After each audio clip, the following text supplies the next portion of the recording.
Alhamdulillah. Kamu nggak kangen sama aku toh? Lah, piye toh? Yo kangen mulane kuwi mau suwe ora jamu, kudu tetep semangat mau dicampur tomat mau lo jamu. Iya. Toh.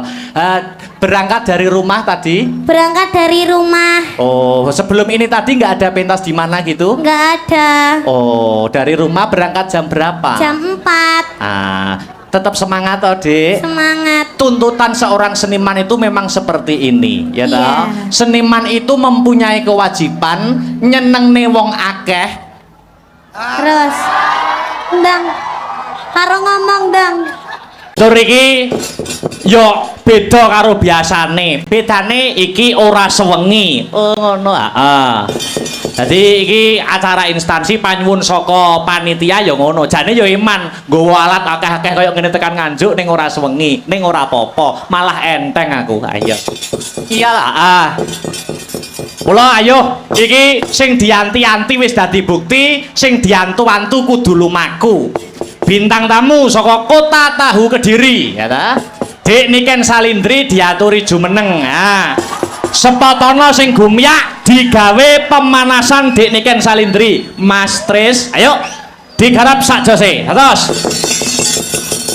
Salaman sih aku suwi lama nggak ketemu Gak kamu. mau. Salaman dong. Nggak mau. Emang durung salaman karo aku kok. Salaman kene. Kok aku nggak mau gandeng lagi? Salaman dulu. Kok aku gak mau gandeng lagi? Gandeng piye toh wong laki? Kan yang kemarin kan aku digandeng dari situ ke sini. Oh, ya ben beda, suasana beda. Salaman dulu. Kenapa? Salaman bagaimana kabarnya? Biasanya kalau saliman nggak gitu. Lah gimana karo Saya Saliman? di bawah tadi loh. Lah gimana toh Saliman Yang tadi? gini-gini. Saya gak ketok wong-wong lo Mas Garai. Ngene loh. Piye ngene terus oh gitu. Gimana kabarnya gimana? Baik, alhamdulillah. Alhamdulillah. Kamu nggak kangen sama aku toh? Lah, piye toh? Yo kangen mulane kuwi mau suwe ora jamu, kudu tetep semangat mau dicampur tomat mau lo jamu. Iya. Toh.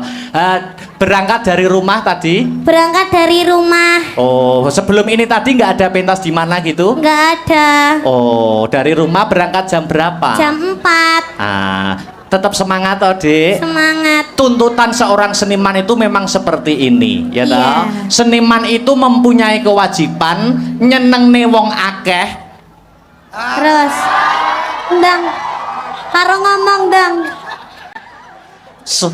Seniman itu mempunyai kewajiban nyenengne menghibur masyarakat banyak sampai lupa carane nyenengne atine dhewe kaya piye. Kuwi tugas seniman. Namun itu sudah menjadi kewajiban nek wis dadi seniman ya kudu siap profesional menghibur para warga masyarakat. Iya, ya toh. benar. Aku yang menjadi seniman ya. Seniwan Iya kan? Seni wanita. Oh ya, seniwan. Ya seniwan seni. Iya, seni wanita. Seni wanita. Aku tuh bisa membahagiakan hatiku sendiri dengan cara mendekatimu saja. Oh. Pokok aku ndek sebelahmu wis bahagia. Alah. Ayo salam dulu ini masyarakat Pasuruan banyak yang hadir tumplek-blek ana ing gor Untung Suropati. Yuk ucap salam dulu. Injil, assalamualaikum warahmatullahi wabarakatuh sedayanipun.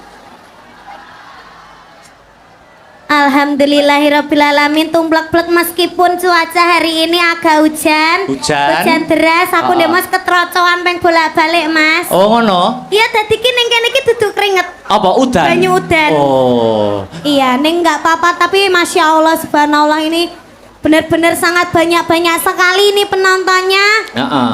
Luar biasa buat Pasuruan. Mugi-mugi tansah pinaringan sehat selamat wilujeng. Lan ugi kagem Bapak Ipul. Gus Ipul. Sugeng rawuh matur sembah nuwun nggih. Sampun nimbali Mas Akbar sak rombonge. Sak rombongan. Kok sak rombonge bakul bakso piye aku? Ya. Sak rombongan. Kok sak rombongan. Gus Ipul mugi tansah pinaringan panjang yuswanipun rezeki ingkang kathah barokah ralokane malah kebak. Amin. Sudah? Ya, iki udan iki jane ya termasuk strategine Gusti Allah. Iya. Heeh, ben penonton ora mulih. Begitu. Dadi diudani sik ya ta, ben ora mulih ben tetep ning kene ngantek bar. Wong ya nggur ora sewengi ya ta. Diudani sik. Maksudnya iki banyu hujan, air hujan. Air hujan kowe iki mesti aku gething aku. Malah KSBB. Apa kuwi KSBB? Kelingan sing wis-wis. Oh. Di live streaming loh lambene. Oh ya luar biasa. Pasuruan dek niken. Ndak lah, aku cedek sampean ki lho malih KSBB. KSBB apa? Kelingan sing wis-wis ki mau lho, Mas. Oh nyapa to? Sing uwis ki ya wis ya to. Sing uwis ki ya wis, sing arep ayo dibaleni ngono to. Dibaleni. Ya. Dil ya iki. Dil, setuju apa ora iki? Ya ya. Aja gawa nenti-nenti. Ini Pasuruan disebut kota santri ya toh. Kota santri ya toh. Identik dengan agamanya. Agamanya. Jadi lek dhewe nembang selawatan ning kene iki tansaya apik ya, Mas. Apik. Apane sampean ki nak nganggo kerudung tambah cantik ya toh. Heeh. Jadi umum ning kene iki solawatan ya toh ki ora ana eleke mergo yang memegang pucuk kepemimpinan Kota Pasuruan adalah yang berlatar belakangkan seorang santri yaitu Gus Ipul gitu. Iki dikei solawatan, Dik. Upama sampean solawatan karo aku saut-sautan iso ora, Dik? Bisa? Hah? Bisa. Saut-sautan ngono. Bisa. Cek iso kompak ora agah aku ngono kuwi. Cek iso kompak ora. Iso. Oh, iso ya. Iso. Aku nyuwun mic-e agak dibanter kan. Ini, Mas. Iso madhok Iso mik iso bosirah barang. Solawatan bisa? Bisa. Oh. Mamane Alamate apa, Mas? kok iso alamate anak soleh lho malan. Solawatan. Iya, salawat apa?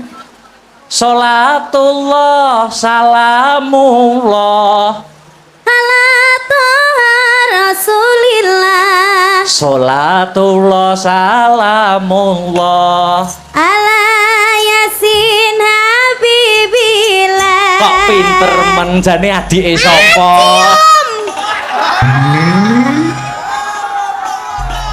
Wah, bar solawatan kok cium gitu. Lah kan jare adik. Oh iya, ya adik kan di tempat umum kan yo nggak pantes saru nek cium. Di tempat umum adik, kalau di belakang kita beda lagi. Apa dong? Suami istri.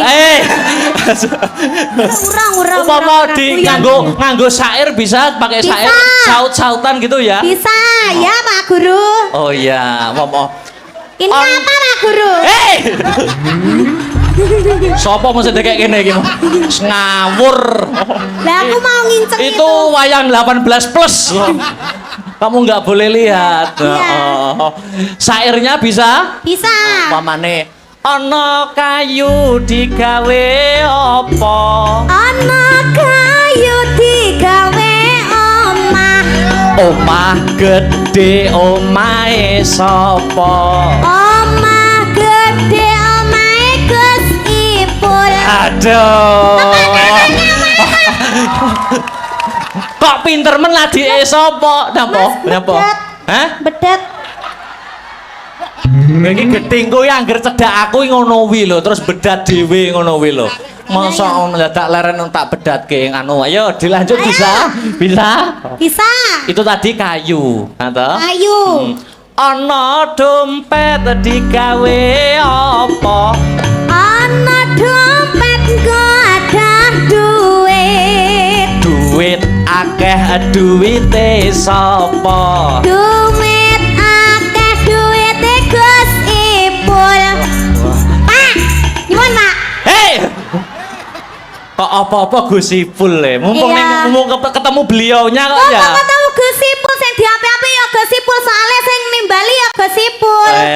Ana omah gede omah Gus Ipul. Duit akeh nggone. Gus Ipul. Gus Ipul. Dilanjut bisa? Bisa. Ana kurungan nggo adah apa? Ana kurungan go adah manuk. Manuk gede manuke sapa? Manuk gede manuke Oh lambene. Kosong. Manuk gede manuke Mas Akbar. Hei. Kayak tauro. Urung tahu. Ya ora maksude manuk ning gone omah kae Mas Akbar. Kutut, manuk kutut itu loh. Iya, domonge kok. Ora. Manuke lho mbek didemek kloget ngono kae. Ngawur Manuk ning kurungan. Jenenge Seno. Tuh apa ya? Dek Niken. Alangkah lebih meriahnya lagi mumpung sing hadir pada malam hari ini banyak apa? Iya. Tegangkan miku tak benakne sing bedat mau, Mas. Ya Allah. Iki mikir cekelene tak benakne sing bedat ngono lho. Rumangsaku kok Piye? Mumpung sing mirsani akeh. Sing mirsani kathah ya toh. Alangkah lebih meriahnya dan hidup suasana panggung kita berinteraksi dengan para penonton yang hadir pada malam hari ini. Boleh? Gimana itu? 3 ya Mas Heru. Piro? Hah? Piro? Loro. Oh, loro kok pelit. Loro. Pelit banget. Piro? Telu. Ya, gimana ini? Dipaskan ditutoknya toh, Mas? Oh iya tak pas ya. Aku ki nek ngepasne wangel aku kadang ngono. Ya wis poro kok dadane ora rampung-rampung. Tibake bedat sak benike ya. Romangsaku kok 3 Mas Heru, 3 ya. Iya. Aku minta penonton 3 orang dari sana, dan dari sana. Nanti dapat kaos ya. Kaosnya gambarnya Akbar sama Niken. Oke, nanti dikasih pertanyaan, Kita kok aku belum dikasih gimana Tih? Ya nanti ada di belakang. Gitu. 3 orang dari sana 1, dari sana 1, dari sana 1. Ayo langsung naik, ayo. Langsung naik. Langsung naik dari sana belum? Anak kecil. 3 orang. Ayo. Kok kono urung ono kok. Kok kono. Ayo maju langsung. Ayo. Oleh itu. Nah. Ini salaman sih, Dik. Salaman sih.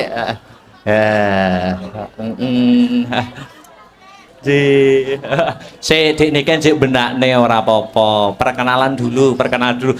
Mic-nya dikasih mic-nya. Ayo Miki, sinden. Miki dikasih. Ini gimana Pak? Ini adik sing kecil dulu. Perkenalan dulu, Dek. Namanya siapa? Vino. Hah? Vino. Berdiri aja wis kowe iki ndek kok Mas aku. Lungguh malah saya ora ketok penontone. Dek Niken. Niki jumeneng napa? Jumeneng aja. Jumeneng mawon Bapak. Nggih, sugeng dalu matur sembah nuwun. Nggih, niki namine Dek sinten? Vino. Dek Vino kelas berapa? 5. Oh, kelas 5 SMP. SD. Kelas 5 SD. SD, bedhe ana Pancasila. Pancasila kon muni sing banter. Pancasila sila kelima. Goleh mikir hangus. Keadilan Hitungan 1 sosial. sampai 3. 1 2 3 wes hangus. Urung lambene rumeng kok. Keadilan sosial bagi seluruh rakyat Indonesia. Ya, pintar. Diacak-acakne ke sila berapa? Sila ketiga. Persatuan Indonesia. Sila ke-1. 1. Ketuhanan yang Maha Esa. Sila ke-4. Kerakyatan yang dipimpin oleh hikmat kebijaksanaan dalam permusyawaratan perwakilan. Sila kedua. Kemanusiaan yang adil dan beradab. Oke. Kasih kaosnya. Kaos. Ya. Ini buat ya. aja didol ya, Le. Ini lek didongno payu 1 juta loh. Sekolahnya saya pinter ya. Oke. Rumahnya mana rumahnya? Taman Asri. Oh, Taman Asri. Tak kira. Lulusan SD aja. Kalau SMP SMA berat jangan. Ya. Oke. Mana tadi rumahnya mana? Taman Asri. Taman Taman Asri Asri. itu mananya Purwosari. Tuh, Piye to, Mas? Oh, adoh ora ana karo Purwosari. Jauh ya? Nggih. Oh, jauh ya wis aja. Iya, iya. Ya, turun. Taman Sari itu apanya, Bang Jo? Ada Bang Jo deh. Dah, Terima ayo. kasih sayang. Makasih. Inggih, waduh. J, makasih. Ih, anu. Iki adek sinten namine? Hei, Eh, sing cewek sih, oh, sing cewek, sing cewek. dulu. Sampun. Nggih, niki niki. Perkenalan dek niki ditanya. Perkenalan namine sinten, Bunda? Rizky. Bunda Rizky. Iya, saya Nggih. ngefans sama jenengan. Oh, ngaten. Nggih. Mboten ngefans kali Akbar. Nggih. Oh.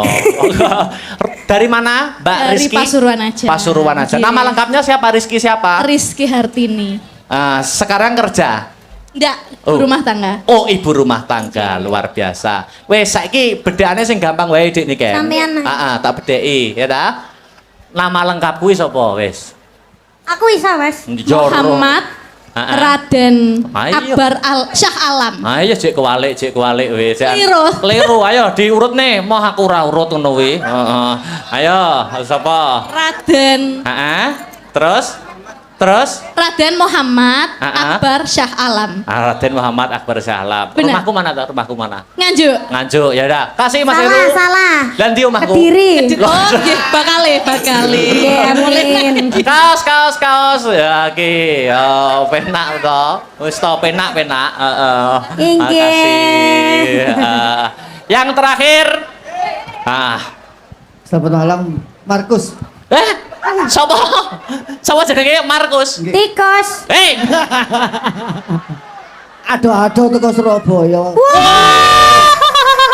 Pripun kabare, Cak? Waduh, Cak Surabaya rek. Ada teko Surabaya cuma kepengin ketemu wong tinalan. oh ya, nyusul Surabaya luar Men. biasa. Namanya Pak Markus. Nggih.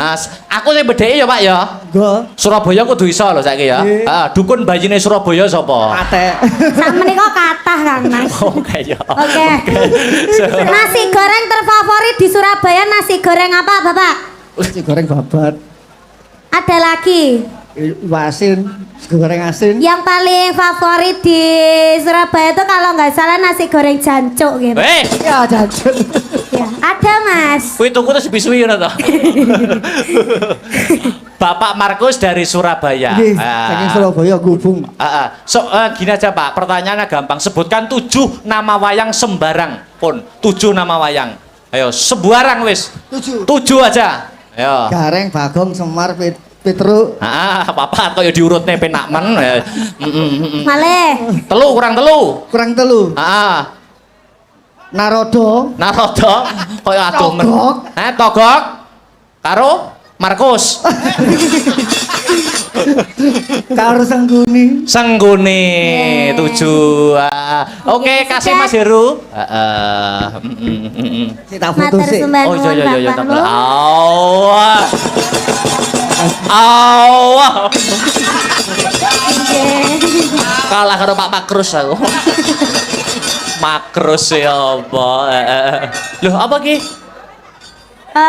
Nggih. Oh ya.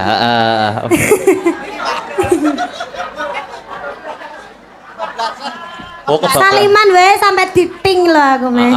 Niki Gusipul masih duduk, masih lenggah? Masih. Oke. Mbok Nah. mriki, Gus. Enggak, nanti aja saya dari sini. Tapi gini, saya matur nuwun ya. Selama Oke. ini, Gimana? nek kate turu ngono iku aku kadang sering ngrungokno Gus Baha. Setelah itu ya ini Mbak Niken sama Mas Akbar. Pripun, Gus? Jadi saya terima kasih panjenengan berdua sampai sini. Nggih, Dan sami-sami, Gus. Kami memang pengen banget panjenengan rawuh di Kota Pasuruan. Amin. Bersyukur. Amin. Nggih. Jadi kadang kita itu kalau mau tidur itu banyak yang kita lihat di YouTube, di Nggih. TikTok ya. Saya sering kalau malam pas ada waktu saya sering dengarkan Gus Baha. Nggih. Nah berikutnya saya juga sering dengarkan panjenengan kali Mbak Niken. Amin. Maka itu kita gembira sampai di sini. Alhamdulillah. Nggih. Matur nuwun, Gus. Matur nuwun. Ah. Saya kagum lah. Ini saya dengan istri Mas Adi kagum kali panjenengan berdua Amin. bisa menginspirasi dan sekaligus meneruskan warisan leluhur Nggih. wayangan. Tepuk tangan untuk semua.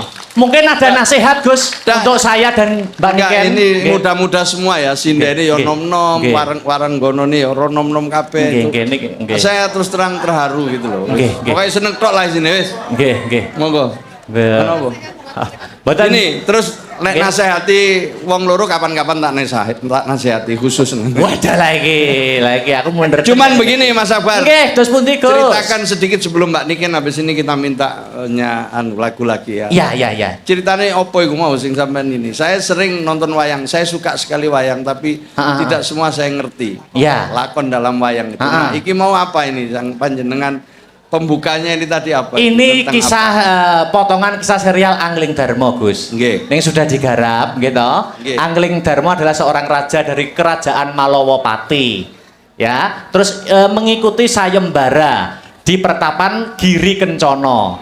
Lah, itu siapa yang bisa mengalahkan Batik Madrim itu bisa mendapatkan putri cantik yang bernama Setyowati.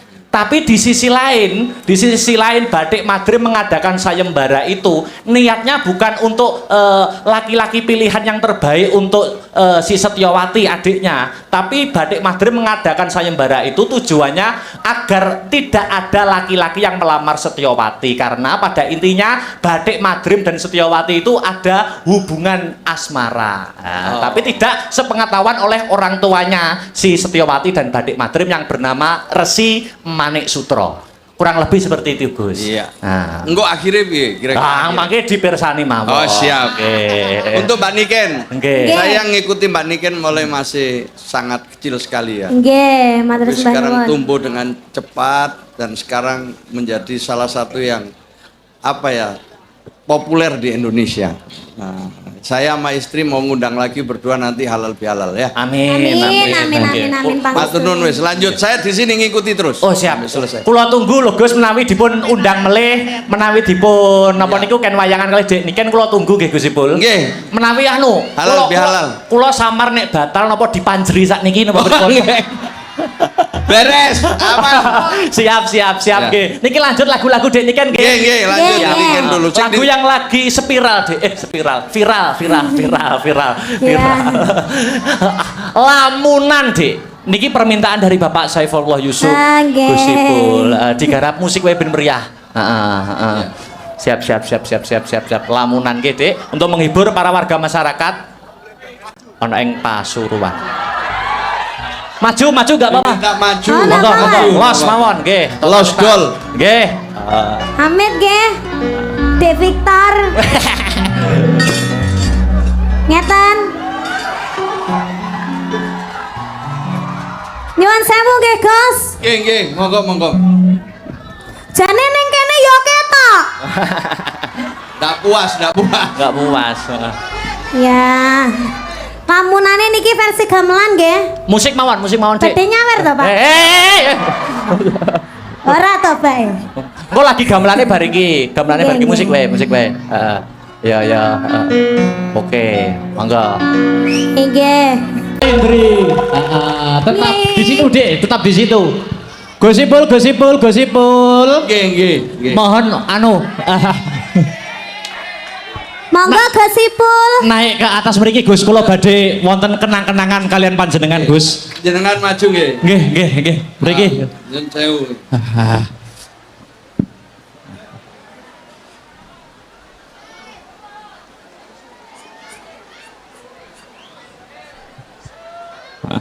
Monggo. Niki ada sedikit kenang-kenangan dari saya Gus, berupa wayang niki wayang Setyaki Gus. Wayang Setyaki. Niki kula mboten bahas napa-napa, mboten bahas perkawis di kehidupan nyata, tapi Setyaki, sosok Setyaki di dunia pewayangan adalah sosok yang gigih, sosok politikus yang hebat, dan sosok santrinya Prabu Kresna. Nggih, tokoh Setyaki niku. Jabatanipun kalau di kerajaan Dwarawati niki menteri, Gus. Setyaki lho ya, Setyaki. Niki nggih Setyaki, senes Gusipul. Tapi duka nek benjang nggih, matur nuwun Gus. Niki ada kenang-kenangan, niki ada inisial saya, Ras Raden Akbar Syah Alam niki. Nggih. Mohon diterima nggih Gus. Kagem Tondo Kurmat Nganjuk Pasuruan. Matur nuwun. Di foto toh cah, di foto. Di foto.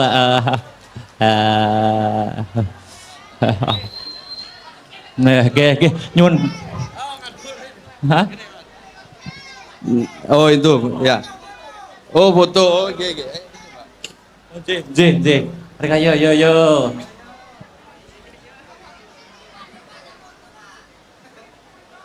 Ya. Nyanyi mana yuk? Matur nuwun. Lagu apa? Lagu apa? Napa? Wingi apa sih? Pelanggaran. So. Pelanggaran. Oh ya njaluk pelanggaran ternyata. Pelanggaran Lintang Asmoro. Ya wis kabeh monggo wis pokoke. Oh nggih, niki Monggo. Mas nggih. Los, bebas. Mantas jam sekawan. Nuwun matur nuwun Nggih, iki sik monggo. semangat semua. Nggih, Matur nggih. nuwun nggih, matur nuwun. Nggih. Oh, matur nuwun, Mbak. Nyuwun barokahipun pangestunipun nggih, Gus. Sik, ning kene sik. Nyapa? Ya ditahan ning kene sik. Duet. Oh nggih. Duet. Bayo. Oh iya, kita duet. tadi kan sudah foto bertiga, kita belum foto berdua. Di foto ya. Sik madhep rono. Mati ya? Mas, mic-nya mati nggih, mic-mu sik lho, Mas. Mic-nya mati mic-nya. Oh iya. Ya, foto dulu. 1, 2, 3. Nyanyi dhewe apa? Mah. Nyanyi apa? Duet. Berarti Lintang Asmoro ya.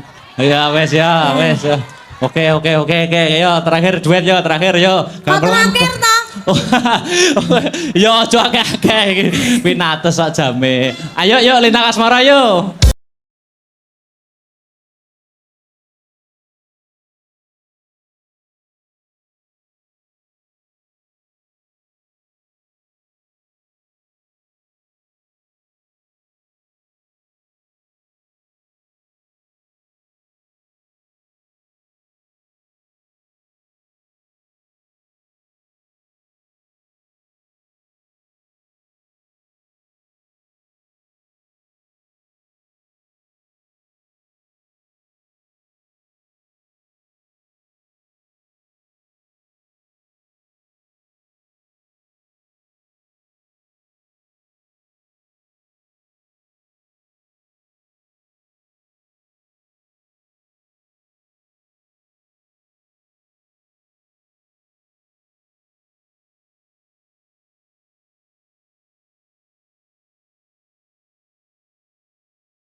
Udah ya, usah turutin loh. Sudah. Udah, yo kembali Katanya yo bobok kembali. ya, bobok ya. Iso bubuk lo. Makasih. Iya. Makasih. Istirahat dulu. Ayo sinden berempat jumeneng kanggo penutupan pepiling balik rasa ning gamelan. Yo, berempat. Yuk langsung wae tak tuntak. Yo. Kanggo penutupan. Ya. Tadi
Dadi Yayi Setyowati wedi. Yayi Setyowati wedi kalamunta sesambungan asmara ing antaraning Kakang lan Siadi besoke konangan karo Kanjeng Rama Begawan Manik Sutra. Rak ngono to? Lakar kados mekaten. Awit paduka Kakang Mas Bathik Madrim sampun dipun angkat dados anak pupun utawi anak angkat kalian Kanjeng Rama. Pramila Kanjeng Rama nganggep paduka Kakang Bathik Madrim menika kados putra piyambak. Mendah duka lan cuwanipun Kanjeng Rama menawi nyumurupi kula kalian paduka gandeng katresnan kados mekaten Kakang. Aja sumelang rasamu Yayi, aja kuwatir. Yen to Kanjeng Rama sumurup, babakan iki malah bakal tak blakake pisan. Siadi ngerti dhewe. Yen to ing jaba kana wis akeh ratus-atus negara kang kepengin nglamar marang Yayi Setyowati. Kula sampun janji, kula sampun prasetya mboten badhe tresnani tiyang jaler sanes kejawi namung Kakang Bathik Madrim. Yayi, kanggo ngatonke gedene tresnaku marang Yayi Setyowati, Bathik Madrim bakal ngungkih cara. Aku bakal ngenekake wujute sayembara. Kelakon sapa wae mboyong Yayi Setyowati. Kalamun bisa ngalahke kasektening Bathik Madrim Yayi. Lah menawi paduka kalah, ora ana critane Bathik Madrim kalah ya ora ana. Bathik Madrim kuwi ahli bela diri. Ora bakal ratus-atus negara kae bisa nandingi kasektenku, ngono. Pun Kakang ngadani wujuding sayembara iki amarga niatku supaya Yayi Setyowati ora dilamar karo wong lanang liya, ngono. Kabeh iki saka gedene tresnaku marang jeneng Sira Yayi Setyowati, kabeh iki saka rasa tulusing batinku marang Setyowati. Ngene iki malih sayang aku ngene iki.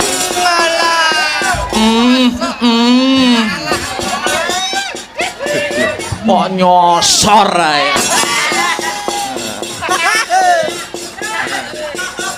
Kosok baline.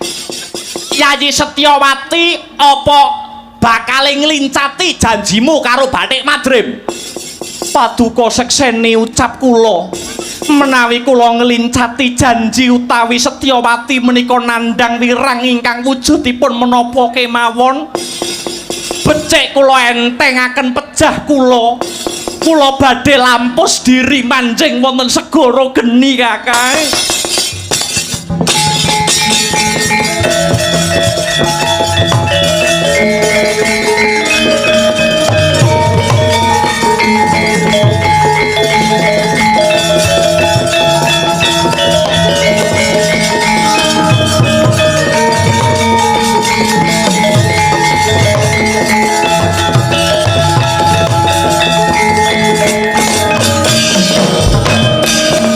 Mongko kanthi tumuwuh salami mong awase eling lukitaning alam kadiwedyaning dumadi.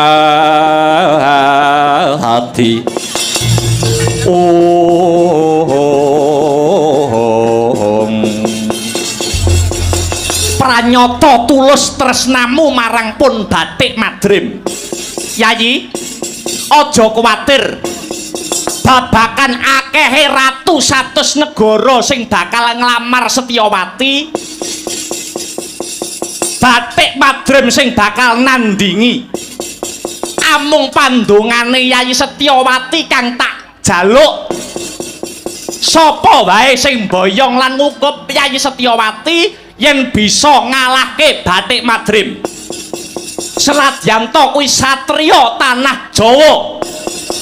kudu bisa ngalahke Kadikdayan Kang Sarta kaprawirane Batik Madrim.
Purmo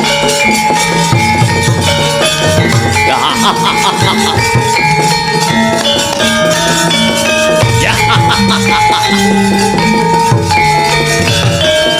bos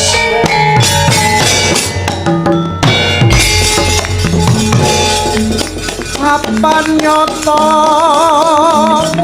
saya tidak tanpa purba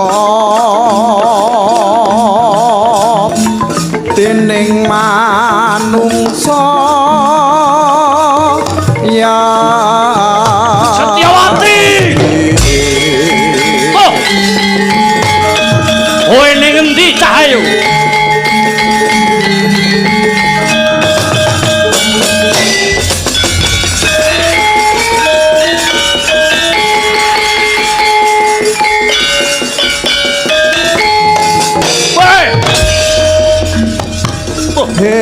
ingkang triprakara kudu kalawan bejo kang sarta takaning pali mungguh tumita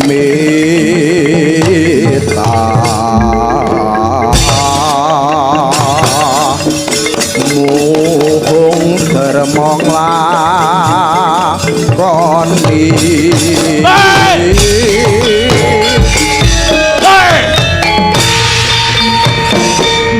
Ratu Negara Arga Bentar Prabu Darpa Candra aku hei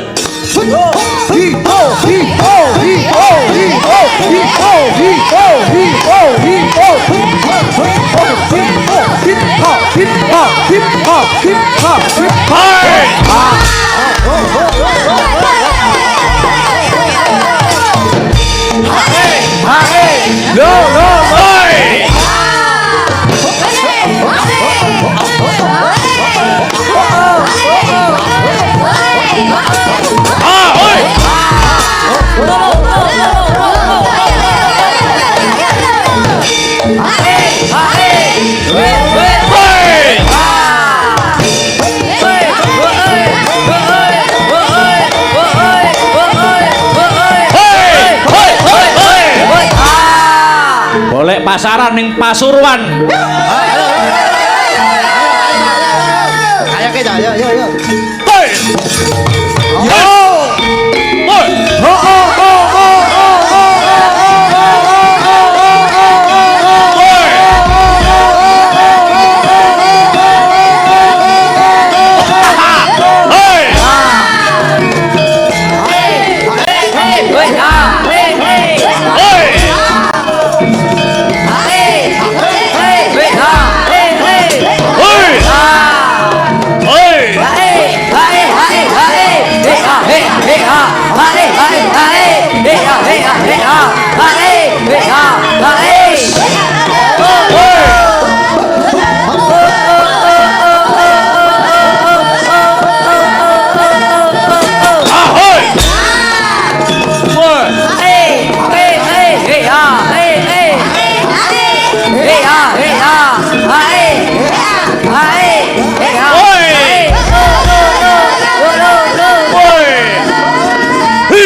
Dening utamaning nata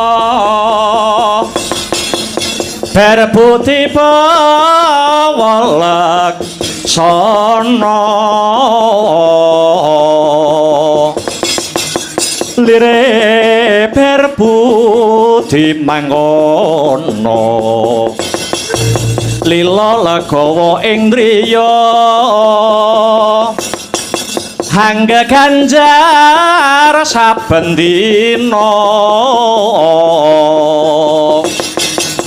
agung denya paring dana lire kang bawa laksana hana tepi pangandika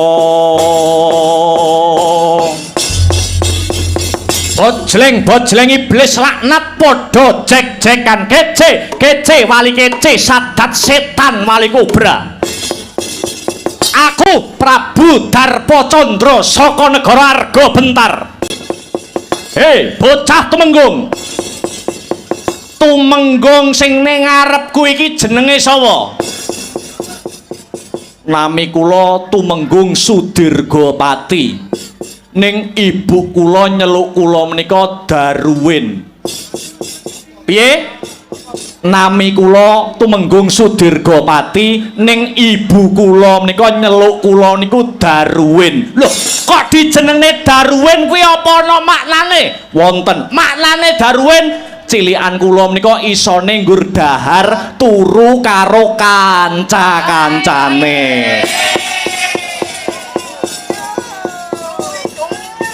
Mak teratap aku.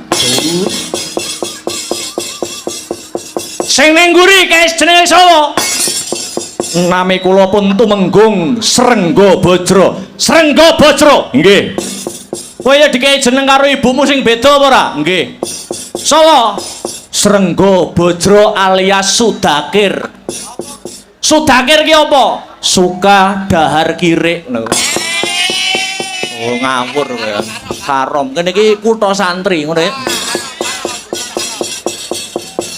Wis sawetara suwe anggonku ngenteni keputusan saka Begawan Manik Sutra anggonku ngelamar putri pertapan saka Giri Kencana sing jenenge Setyawati. Nganti cumengklungen nggonku nunggu bebasan kaya ngenteni sileping palwa gabus kumambanging watu item. Sinuwun, piye? Kamangka ingkang badhe nglamar Endang Setyawati menika boten namung paduka nanging taksih kathah ratu satus negari ingkang badhe nglamar pun Setyawati. Menapa paduka boten aluwung palakrama kalian wanita sanesipun? Piye? Aku kon rabi karo wong wedok liya. Wis dadi sumpahku. Yen aku batal rabi karo Setyawati, luwung tak entengke patiku. Rawe bakal tak rantas, malang bakal tak putung. Bela dalah. Belani wong wedok siji kok ngantos direwangi gegeran. Niki mengke mesti bakal rame. Rame ya ben disumbutne karo biayane ngono. Pancen wis tak titeni ya. Ora nganjuk, ora pasuruan, wong lanang kok gegeran padha lanange. Kuwi sing digegeri mesti werna telu. Harta, tahta, wanita. Hah? Napa? Harta, tahta, wanita. Basa kramane rukmi, kursi, putri. Basane wong pasuruan, dhuwit dingklek karo teman wanita. Astagfirullahaladzim. Kowe sabrangan kok iso nyebut kutha santri ya dak. Oh iya. Kayak bocah guri aja meneng ae. Kowe usul apa? Gagasanmu apa? Aja meneng ae. Nyuwun sewu sinuwun. Piye? Kula nek sakniki mboten patek saged kathah omong. Kula nek dereng metu kopine niku kula mboten jalan kula. Nek mboten wonten kopine utek kula mboten cerdas. Rumangsa aku kok. Dirgawati kados pundi sinuwun? Kirapno budalna wadyabala saka negara Argabentar. Ladeng pangirsing daging bathok wadai getih. Yen iki mengko Begawan Manik Sutra ora paring wangsulan babagan pangalamare Prabu Darpacandra. Ora sah dadak kesuwen. Giri Kencana dadekke Karang Abang. Sedika ngestaken dawuh sinuwun. Budal dina iki. Sang Pati Sigara Mranata baris nyawiji kumolong. Dampyak-dampyaku mregut lampahe binarung krapyak watang agate ku malarang abaki Sorae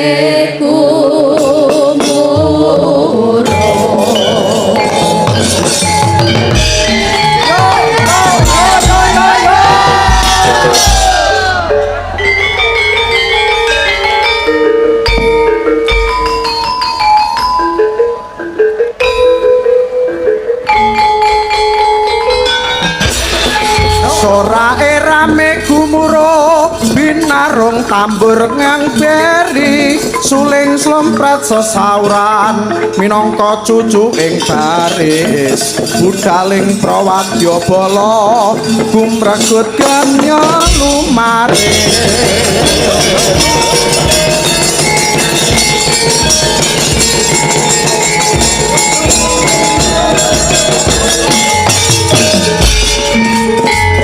Cantut gumregut budaling prawadyabala ketek tambur keperi sajuru-juru suling slempret munya sesauran maburahan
Ayah.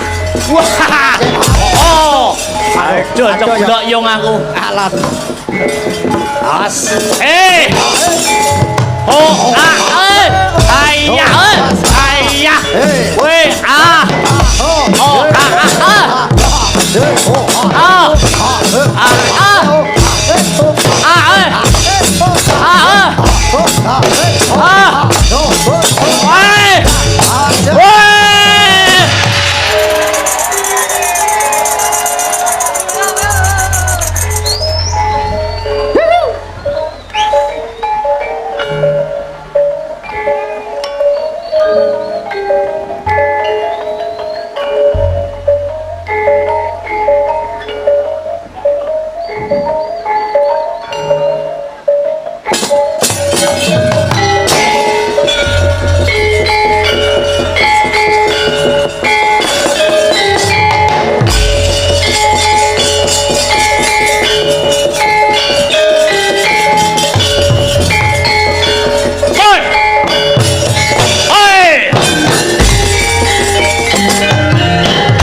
ana dongeng enthik-enthik si panungkul paten ana panungkul apa dosane dosa ngungkuli sasama aja dindak kualat lah iya bener kandhamu lali sumber ketiwasan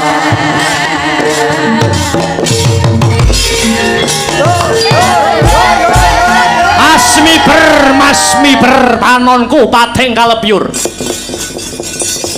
ana satriya Bagus Cakrak rupane sapa jenengmu? Aku Batik Madrim, kowe sapa? Ratu saka negara Arga Bentar Prabu Darpa Candra sing dadi jenengku. Sumedya laku marprene arep apa? Nglamar Setyawati. Apa ora krungu yen to sadurunge nglamar Setyawati ana wujuding sayembara. Sembada bisa kowe mboyong Setyawati. Nanging yen wis bisa ngalahke Batik Madrim, edan bosen urip wani karo Darpa Candra, ilang wedine kariwanine. Yo. Legan golek momongan buk bono golek pacangan merangi tata ngrajawu. Gedhemu cilik, dhuwurmu ndek kopat kapito kaya ula tapak angin kekejero kaya manuk branjangan. Cengkang kandring kulitmu jumenggleng sesudukanmu. Yen pancen kowe manungsa sekti tanpa aji, teguh tanpa meguru, ayo wateken aji japa mantramu. Tebah datang mlengsati gawut jotakon dosa kowe.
Oh.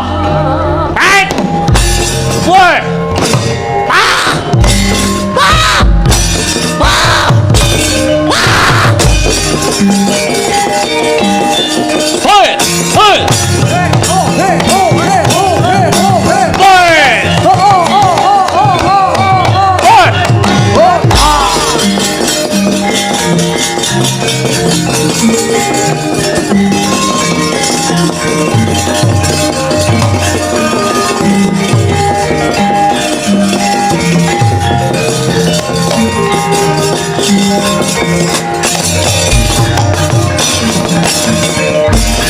Mangan jor lagone angin gugur agraning arga guru-gur neta kagiri-giri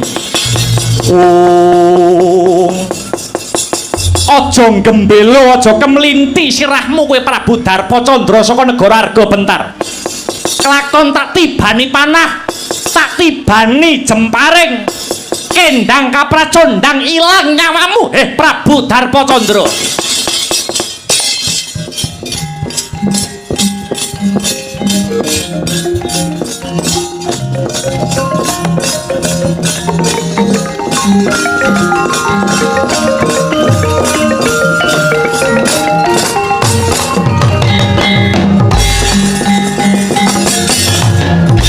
campuh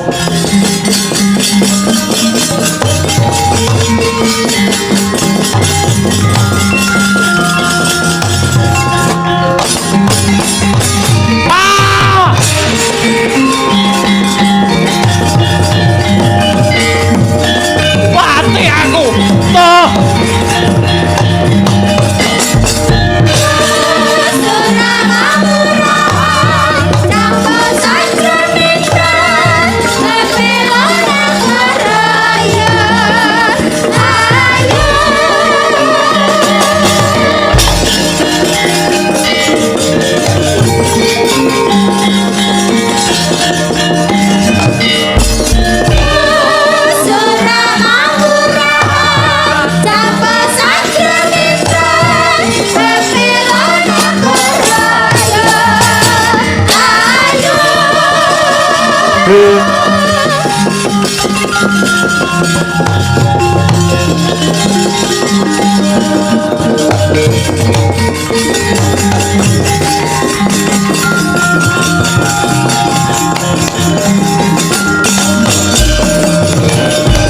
Indriya mangungkung kanduhan rimang lir lena tanpa kanin nitik saka klambine iki sipating ratu sapa jejulukmu Sang Prabu aku ratu saka negara Malawapati Angling Darma sing dadi jenengku ya jagat Dewa Bathara pasisaning Bathara jagat Angling Darma ki kowe pancen kaya mangkono bali takon aku Bathik Madrim sedulure lanang si Setyawati Angling Darma mesti wae arep melu sayembara iki pancen bener layang panglamar wis tinampa Rama Begawan Manik Sutra yen kena tak kandhani kanthi becik Setyawati tak boyonge idep-idep nyuda ajanging peperangan ana pertapan Giri Kencana kene manis tembungmu ning ngabangke kuping yen wis ana glanggang sayembara kene iki wis ora ana wong pangkat wis ora ana wong mlarat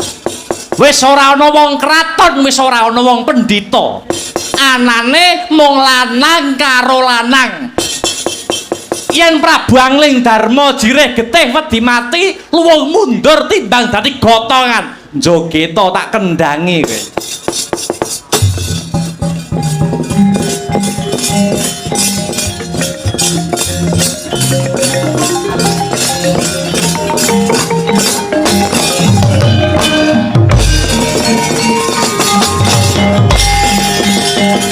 bat dalin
Setyawati sing gedhe pangapuramu pun kakang kalah Yayi. Oh.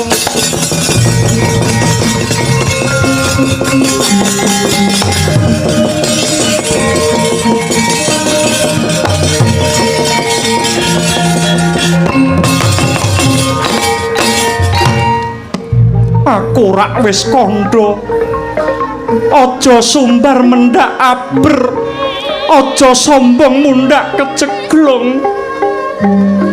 Ayo sakniki kados pundi caranipun?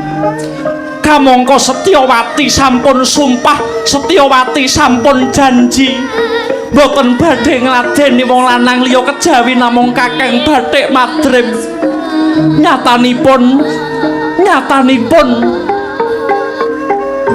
Paduka kalah musuh sang Angling Darma. Aja sedih rasamu, selehno pikirmu, ayemno rasamu. Aku duwe cara kados pundi? Ayo mlebu kamar dhisik ya. Mlebu kamar tak duduhi carane wong maneh.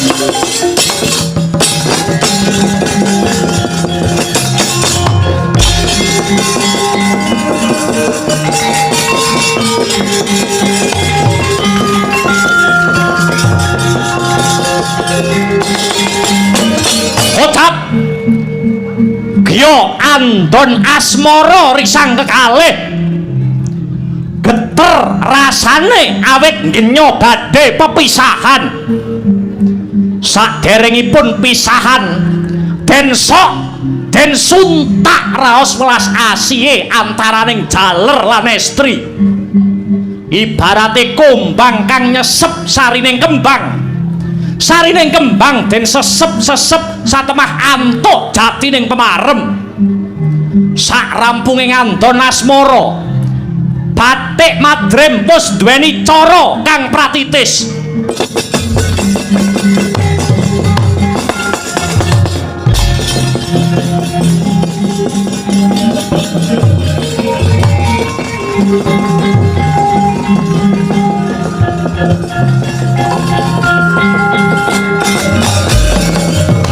Wis saiki temonana Prabu Angling Darma.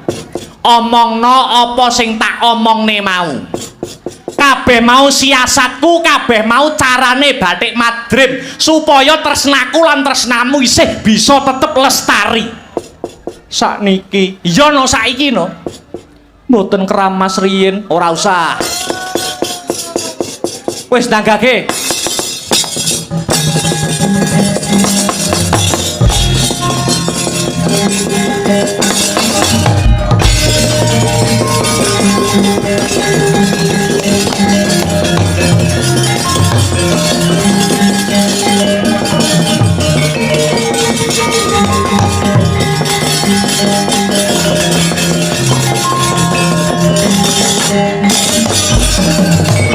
Syukur bagi jumurung Setyawati kelakon dadi bojoku. Duh sinuwun Angling Darma, kula gadah panyuwun. Kowe duweni panyuwun apa?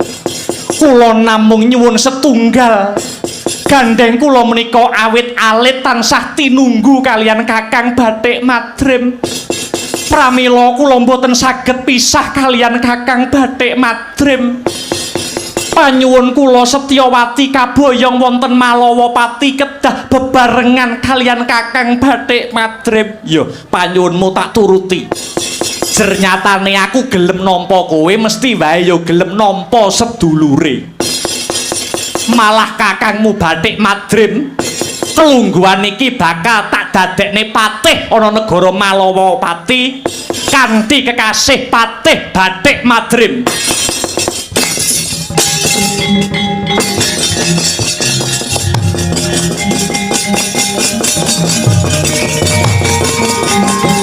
Ora mikir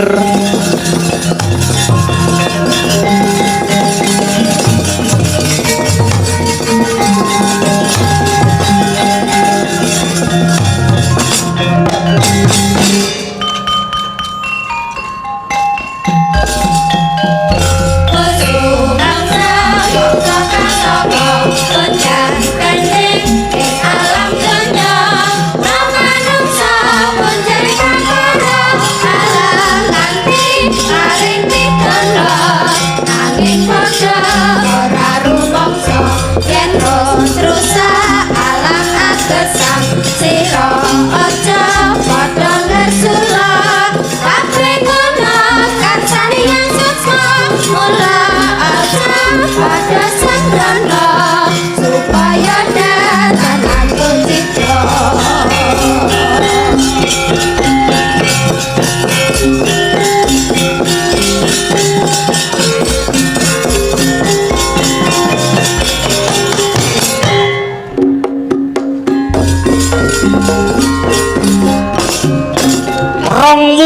suwene Angling Darma dadi bojone Setyawati. Nyatane Setyawati ora gelem ngladeni sang Angling Darma krana ora duweni rasa tresna mring sang Angling Darma.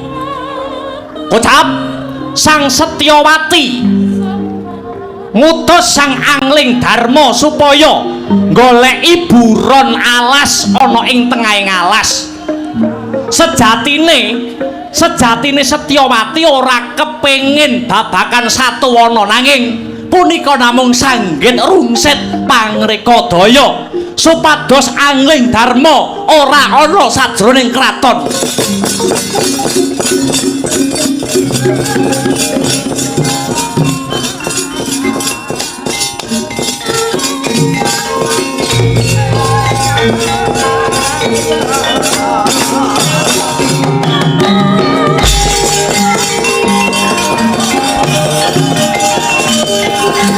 Lenga Patra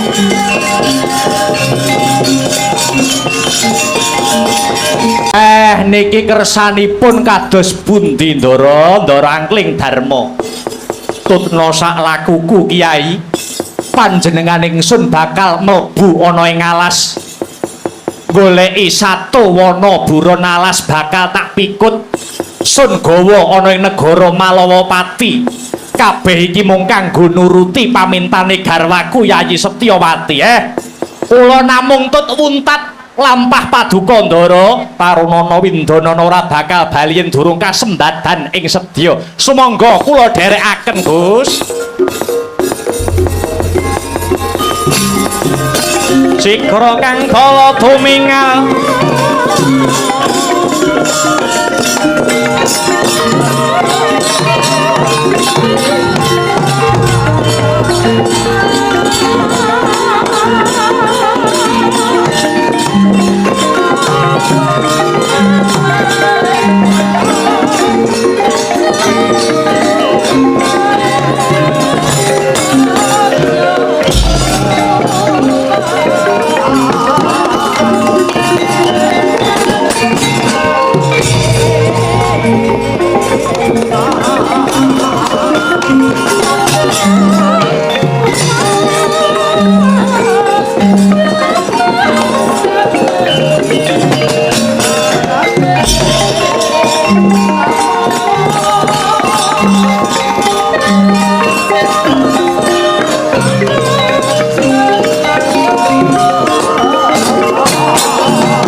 Padha mirah ingsun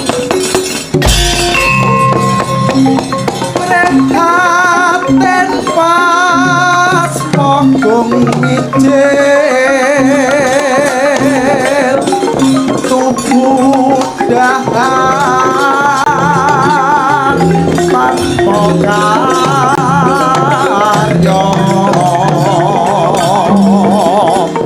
sangka rinemakan Gusti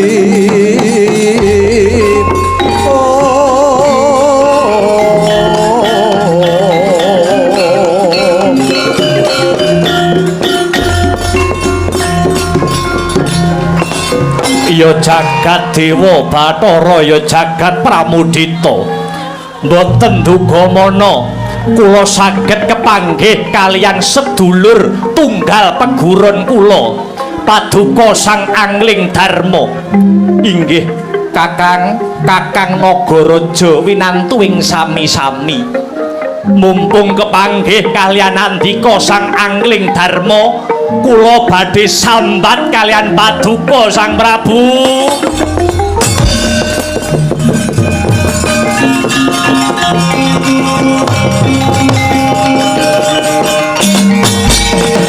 Agyatri sangapi rangu rinangkul ginempet kempet ing babakan punapa Kakang garwa kula bojo kula pun Nagagini sampun benten kalian adat saben Nagagini sampun boten ngajeni jejering wong lanang ingkang minangka dadi pepayunging kulawarga. Lah sak menika garwa Paduka Nagagini dhateng pundi? Kula inggih boten sumerep teng pundi-pundi nggih boten nate pamit. Menawi mekaten sumangga kula kanthi nyenyuwun dhateng purbaning Gusti kang akarya jagat. Mugi-mugi niat kula anggen kula kepengin biyantu Kakang Nagaraja andadosaken katentreman tumrap keluarga Paduka Kakang Nagaraja. Aduh matur nuwun sinuwun.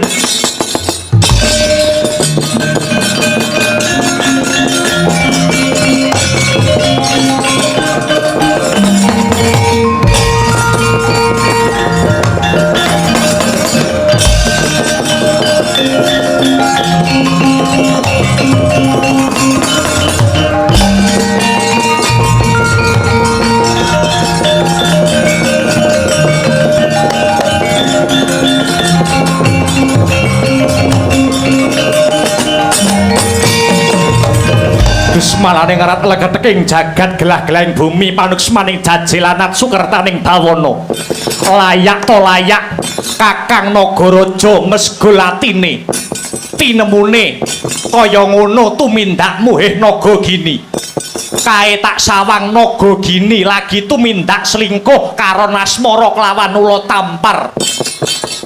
Kula Tampar bosen urip kowe tibani jemparing kelakon ilang nyawamu dening Sang Angling Darma kowe.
Toro-toro miturut anut sumarah mring Gusti. Waduh, ngaturaken panuwun dumateng Sang Prabu Angling Darma. Sampun paring pengayoman dhateng kula. Kula sanget boten nginten tinemunipun nista pakartining garwa kula pun Nagagini. Wani selingkuh lan ula liyane Ula Tampar kurang ajar. Sampun Kakang, sedaya lelakon menika adile namung dilakoni. sejatine ingkang nandhang reribet boten ngemungaken Kakang Nagaraja. Nanging kula pribadi angling dharma sak menika inggih nembe nandhang pepeteng. Perkawis punapa sinuwun, kula aturi paring dawuh sampun ngantos rikuh kang sarta pekewuh. Kakang, kula ngantos dumugi wonten madyaning alas bebedak saking kewan, kula namung mituruti pamintanipun garwa kula pun Setyawati. Krana wiwit kaboyong dados garwa kula, Yayi Setyawati dereng saged ayem lan jenjem manahipun. Malah sak sampunipun dados garwa kula, ngantos sepriki Yayi Setyawati dereng nate ngladeni dhateng kula ing jejering garwa. Lajalah.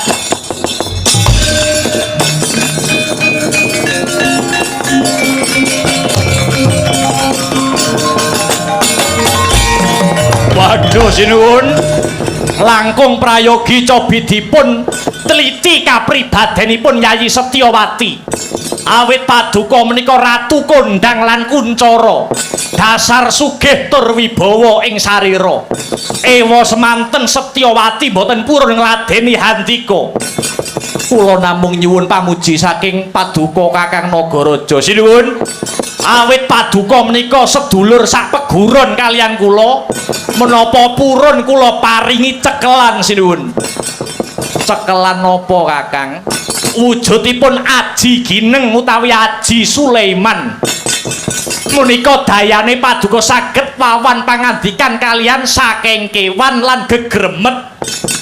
Sak sampunipun kula paringi Aji Sulaiman, kula atur enggal kondur wonten Praja Malawapati. Awit batin kula kraos boten sekeca. Nuwun inggih Kakang, kula aturi nampi Aji Sulaiman menika sinuwun.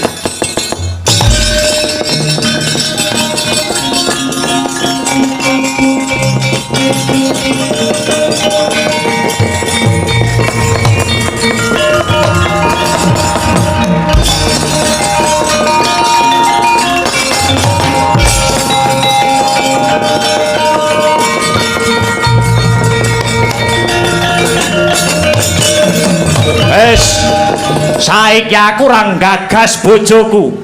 Arep bali ya karep-arep minggat dudu urusanku.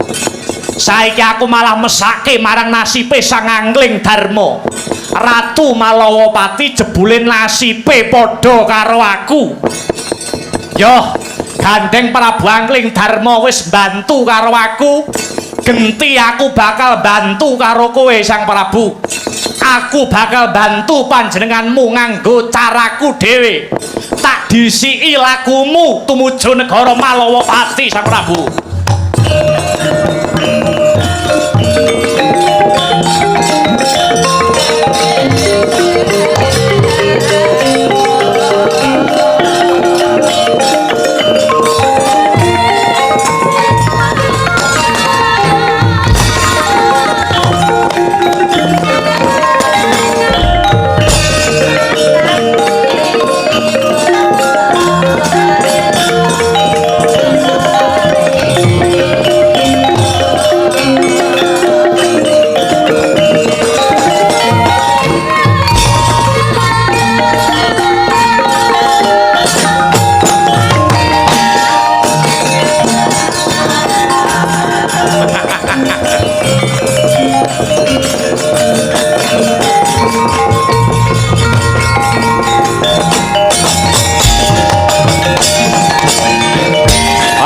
Dari jasra riwut Purwati rawat wawati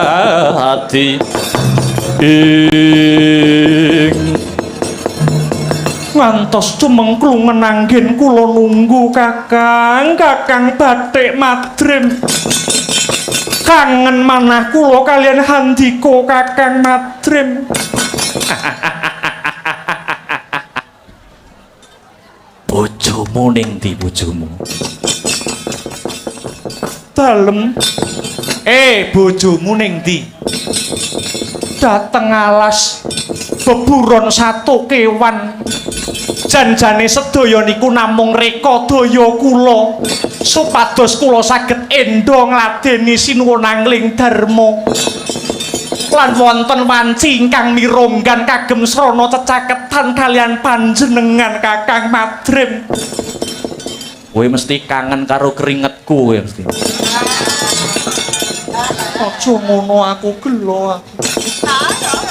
Mara gage manjing ana tilam sari numplake rasa kapang kang sawetara pinisah wong ayu.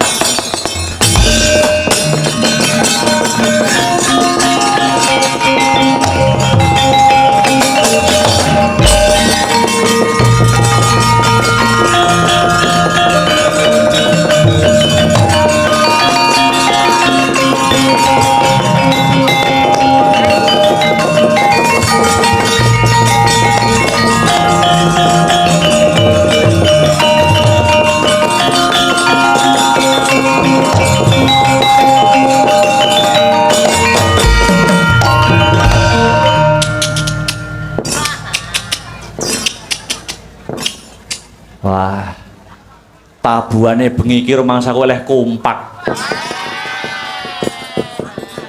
Jebule penabuh Astabrata ki khusus nabuhi cecek.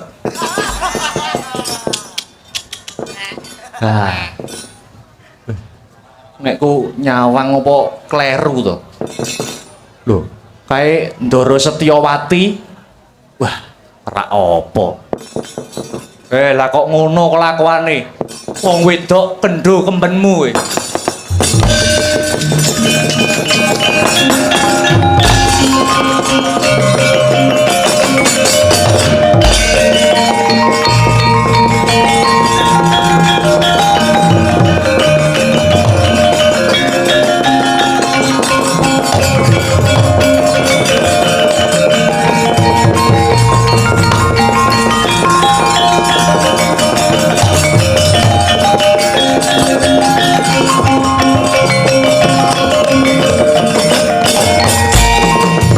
Olaruto saking kutha Sakuragala yen tanah mutusa sang Sri ing sinuwun angling Darma aku bakal kandha.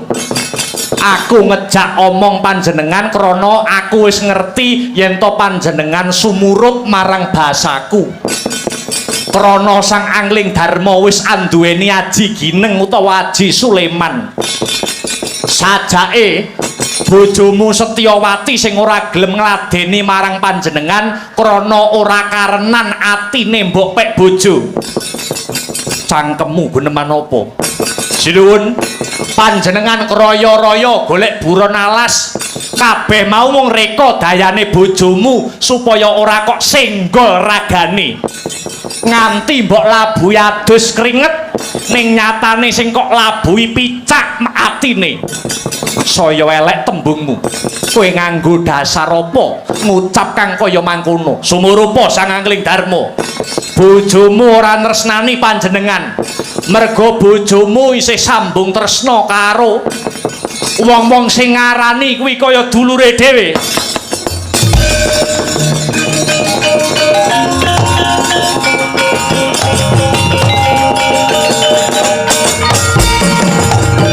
Aja wong waton kandha kowe. Sing mbok karepke mesti patih Bathik Madrim. Kae ngono sedulure tuwa si Setyawati. Kowe mung sak kewan cecak aja ngenggoke barang bener. Oh, lah dituturi kok ngeyel. Mula dadi cecak ben ngerti tembung bener.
tuntun lan tak dadekke cecak. Panjenengan ora bakal weruh lelakon iki. Iki kabeh saka wujud panuwunku Sang Prabu, merga panjenengan biyen ya wis mbantu panandangku. Wis iki sawangen bojomu kaya ngene iki rampung ana dhewe perkarane.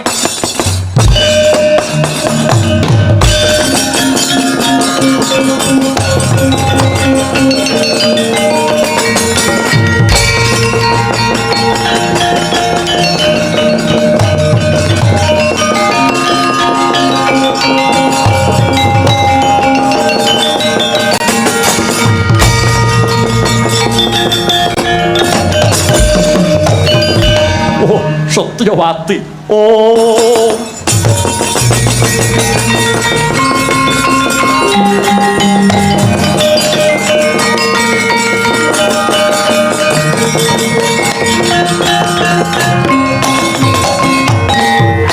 Duh Gusti. Apa dosane Angling Darma? Bisa nemoni pelakon kang kaya mangkene. Setan. Abote panandang kaya wong mikul bumi. Lemes ragaku kaya linolosan otot bebayuku. Setyawati, rampung ana perkara iki.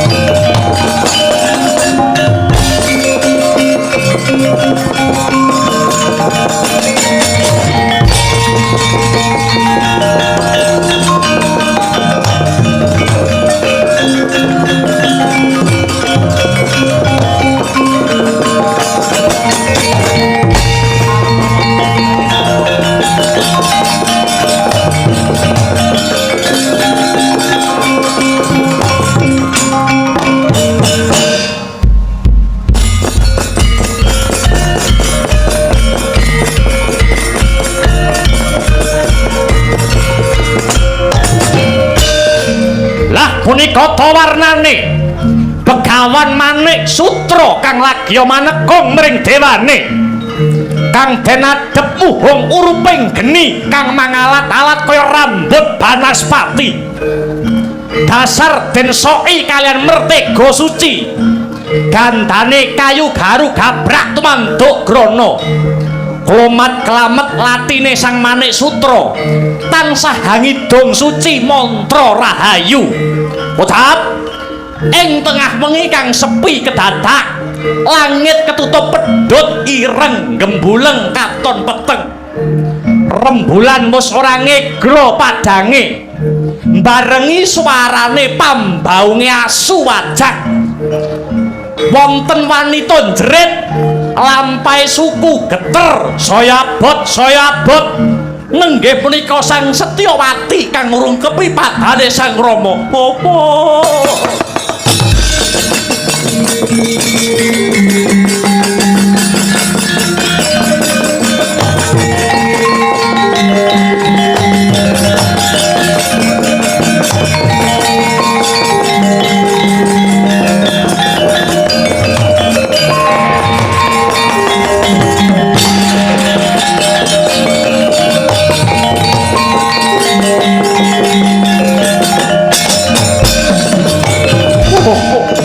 Apa mboten pantes dados anak paduka. Dosa ingkang kula sandhang nalika taksih prawan, kula sampun wani ngapusi dhateng paduka Kanjeng Rama. Elek-elekipun wanita menika ingkang boten jujur ing tumindak. Saderengipun ginarwa Prabu Angling Darma, kula sampun sambung asmara kaliyan Kakang Bathik Madrid. Boten namung tresnanipun sedulur, nanging tresnanipun jalu kaliyan estri. Mila ngantos Kakang Bathik Madrid ngawontenaken sayembara perang, awit boten lila menawi kula kagarwa tiyang sanes. pinten-pinten dosa sampun kula sandhang. Kula sampun damel cuwanipun Kanjeng Rama. Setyawati damel gelanipun Prabu Angling Darma. Setyawati damel kuciwa manahipun Kakang Bathik Madrem. Kula damel wirang mung sak negara Malawapati. Nalika kula andun asmara kalian Kakang Madrem ing Tilamsari. Konangan dening Prabu Angling Darma. Kula wanita nesta, kula wanita ingkang jejembri jagat.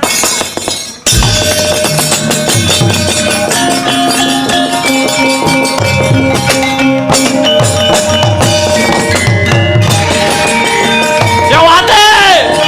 Satyawati! Satyawati!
yen nangisna ngisi sapa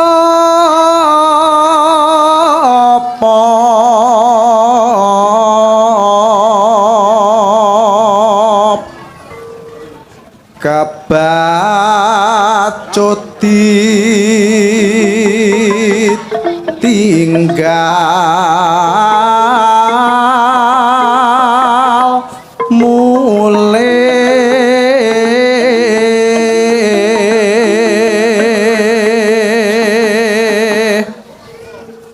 mulih marang mula nira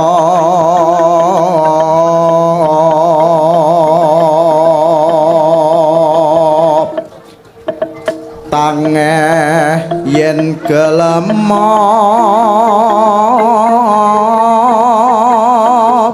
bali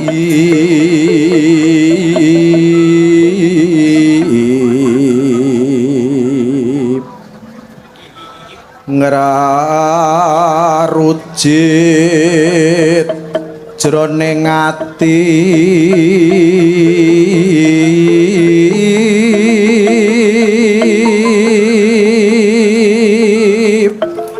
yen kelingan labat ipun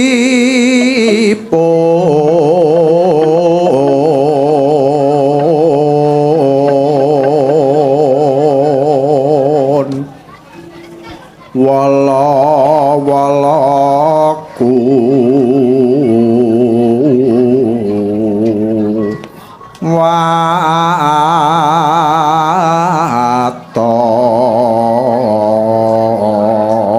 watop nuruti lakone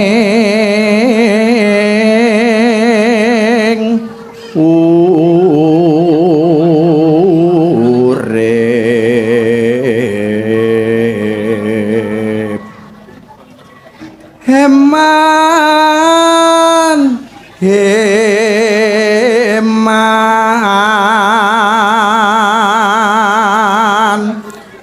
urip pisan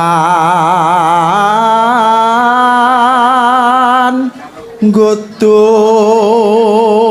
lanang